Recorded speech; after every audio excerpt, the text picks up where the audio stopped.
Michel Piron, ex-instituteur discret et millionnaire, ne peut plus revendiquer sa success story dans le prono amateur. Il doit désormais s'expliquer sur les accusations de violence sexuelle au sein de sa société, actrice exploitée, rabatteur manipulateur, consentement volé ou extorqué, pratiques sexuelles extrêmes imposées.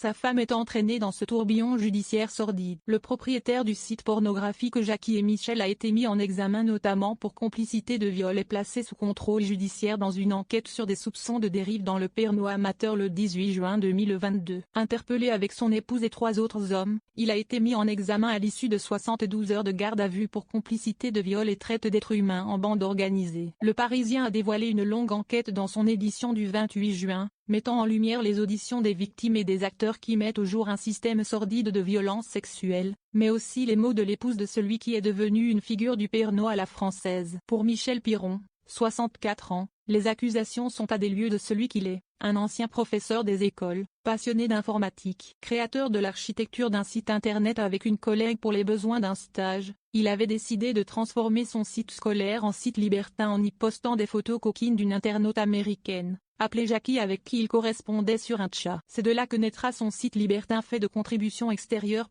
Son entreprise, fondée en 1999, connaît ensuite un succès fulgurant, au point de concurrencer des pontes du milieu comme Jacques Dorcel et a rapporté 5 millions d'euros de chiffre d'affaires en 2016. L'entreprise florissante emploie aujourd'hui 42 employés, dont le fils Piron, écrit Le Parisien. De quoi mener une vie paisible pour le multimillionnaire Michel Piron, bien installé dans son pavillon du village d'Odo, Haute-Pyrénées. Mais tout a basculé quand sa femme et lui ont été interpellés au petit matin en pyjama. L'épouse de Michel Piron, Aracélia, âgée de 60 ans, a donc elle aussi été en garde à vue, son nom ayant servi pour la création de la société. Elle a fait part de ses regrets quant à cette aventure entrepreneuriale coquine qui tourne au cauchemar. J'aurais vécu avec moins d'argent, moins de privilèges, mais je ne me retrouverai pas dans cette situation aujourd'hui. Elle a finalement échappé à une mise en examen alors que son mari n'est lui pas sorti d'affaire, les accusations ne cessant de s'accumuler.